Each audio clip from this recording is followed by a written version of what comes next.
Hi, hello, வணக்கம். இன்றைக்கான கதைக்குள்ளே போகலாம். இன்றைக்கி நம்ம கதையில் நண்பனால் ஏமாற்றப்பட்ட ஒருத்தனோட வாழ்க்கையை பற்றி பார்க்கலாம். ஏமாந்து போன சோகத்தோட ஒரு ரோட்டோரத்தில் ஒரு கடைவாசலில் உட்காந்துருக்காரு இந்த மனுஷன். இவர் பேர் சேகர். பல நாள் கனவு, ஒரு பிஸ்னஸ் பண்ணலான்னு எல்லா ஏற்பாடையும் பண்ணிகிட்ருக்கான். அதுக்கு செலவாகிற அமௌண்ட்டும் கொஞ்சம் அதிகம்தான். அதனால் கொஞ்சம் டிலே பண்ணிகிட்ருக்கான். இதை பற்றி தன்னோட ஃப்ரெண்டுகிட்ட ஷேர் பண்ணலான்ட்டு போகிறான். அவன் கொஞ்சம் வசதியான பையன்.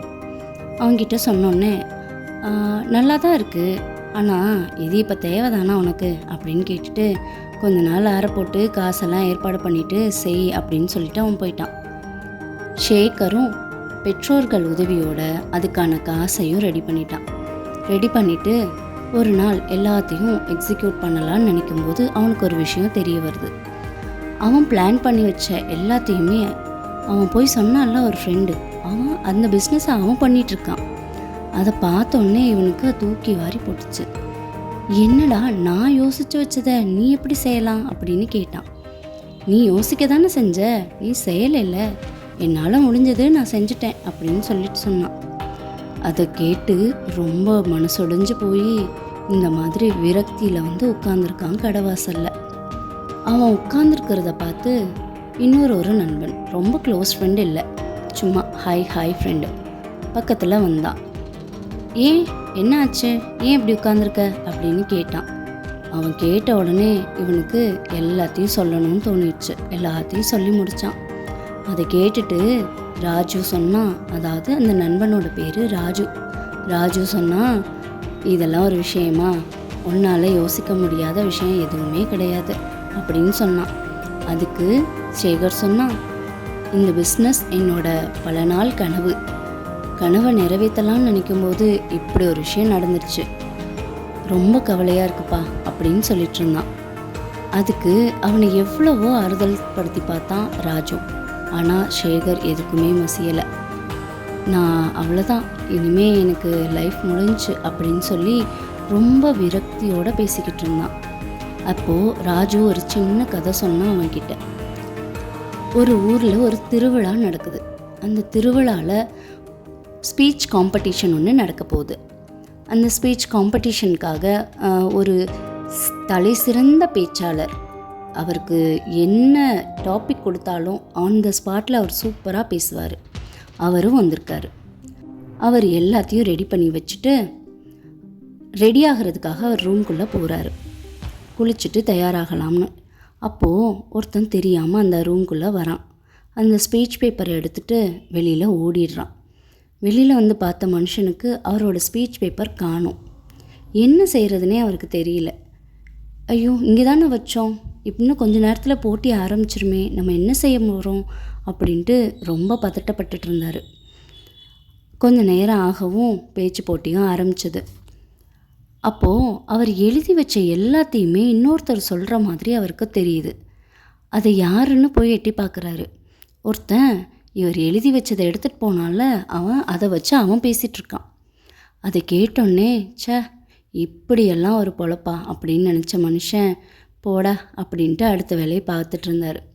அடுத்தது இவருக்கான டேர்னும் வருது. அவர் போய் அந்த இடத்துல அவர் என்ன நினச்சாரோ அது எல்லாத்தையுமே பேசினார்.